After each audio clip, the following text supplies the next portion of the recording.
Assalamualaikum warahmatullahi wabarakatuh. Saya Dr. Jeffny Anggrini, seorang dokter umum berpraktek di Depok. Akhir-akhir ini kalangan kesehatan memang banyak dibebankan oleh pasien-pasien dengan penyakit degeneratif. Di antaranya penyakit degeneratif itu adalah penyakit jantung koroner, penyakit stroke, penyakit diabetes mellitus, gangguan persendian seperti osteoartritis, dan lain-lain sebagainya. Adapun penyakit degeneratif itu disebabkan karena ketidakmampuan fungsi dari organ-organ tubuh yang disebabkan karena sel-sel yang rusak melebihi jumlahnya daripada kemampuan tubuh untuk melakukan regenerasi, sehingga akan membuat fungsi-fungsi tubuh menjadi tidak optimum. Apakah yang menyebabkan penyakit degeneratif? Secara luas memang banyak faktor-faktor yang akan mempengaruhi, tetapi dapat kita perkecil lagi bahwa penyebab terbesar penyakit degeneratif itu adalah karena kurangnya nutrisi yang memadai bagi sel untuk melakukan perbaikan kepada sel itu sendiri. Dan juga mungkin adanya faktor-faktor pengganggu yang ada di dalam sel atau di luar sel, sehingga sel itu tidak mampu melakukan tugasnya secara optimal. Dengan demikian, maka seharusnya kalangan kesehatan tidak berhenti hanya memikirkan bahwa penyakit degeneratif yang diderita oleh pasiennya hanya dapat diselesaikan dengan obat-obatan saja.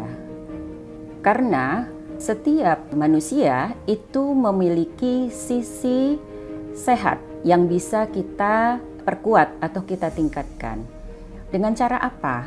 Nah, disinilah mungkin terobosan yang akan diberikan oleh konsep Karnus, ya. Penyediaan nutrisi itu dimulai dari prosesnya di lambung. Dengan berfungsinya secara optimal lambung, maka pencernaan itu akan berjalan secara baik.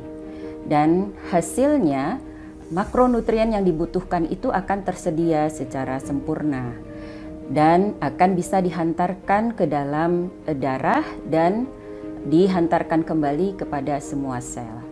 Apabila pencernaan itu tidak bisa berfungsi secara baik, maka hasil akhirnya tidak tersedianya nutrisi yang memang akan dibutuhkan oleh sel untuk memperbaiki dirinya.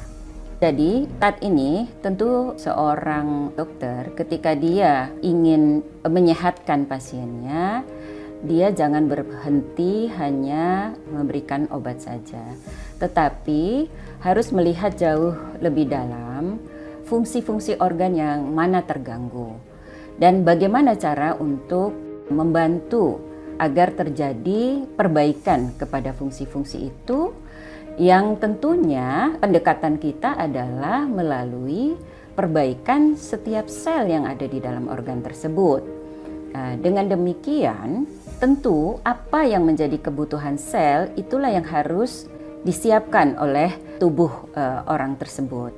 Kemudian dengan demikian, maka konsep Karnus memandang penting bahwa usaha perbaikan kepada fungsi-fungsi organ tubuh itu adalah dengan menyediakan nutrisi yang tepat, yang lengkap, yang sesuai memang dibutuhkan oleh sel, kemudian memberikan upaya proteksi kepada sel itu, ya, sehingga mengurangi agen-agen perusak yang akan mengganggu daripada sel. Dengan demikian, sel itu lambat laun dengan berjalannya waktu akan melakukan perbaikan, dan dengan demikian dia juga akan menjalankan fungsinya kembali.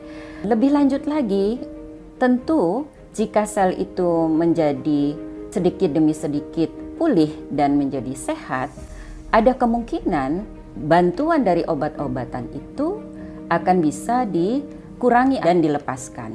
Konsep Carnot ya memandang bahwa penyediaan nutrisi itu dimulai dari fungsi lambung untuk bekerja secara optimum di dalam mencernakan makanan.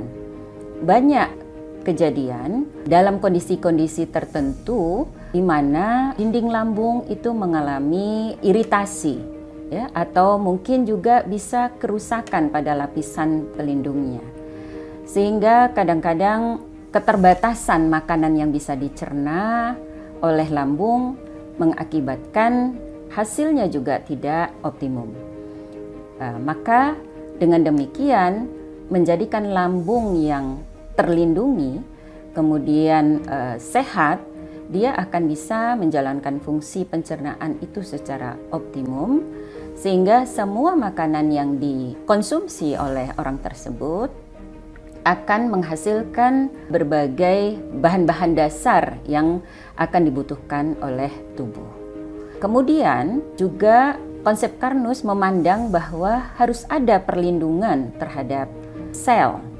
Maka ketika sel itu bisa dilindungi dari hal-hal yang mengganggu, yang banyak kita ketahui saat ini adalah dengan adanya radikal bebas ya di dalam tubuh ya, di dalam darah, di dalam sel itu sendiri, maka kerusakan sel itu akan bisa menjadi lebih cepat. Makanya kita harus bisa meminimalkan, bahkan menghilangkan radikal-radikal bebas yang akan mengganggu dari fungsi sel tersebut. Dengan demikian, ketika sel tubuh itu mendapatkan nutrisi yang cukup, kemudian selama dia melakukan fungsinya akan terlindungi dari bahan-bahan pengganggu sel atau radikal bebas tadi, maka sel akan memiliki kesempatan untuk melakukan perbaikan selnya, kemudian tentu hasilnya adalah perbaikan organ dan juga akan menjadi perbaikan dari fungsi. Dengan demikian, jika kita melihat kesesuaian konsep Carnot dengan fisiologi tubuh manusia, berikanlah kesempatan kepada Carnot untuk mengambil bagian dalam upaya memulihkan penyakit dan memelihara kesehatan setiap orang. Dan mudah-mudahan ini bisa menjadi kemaslahatan bagi manusia seluruhnya. Semoga bermanfaat. Wassalamualaikum warahmatullahi wabarakatuh.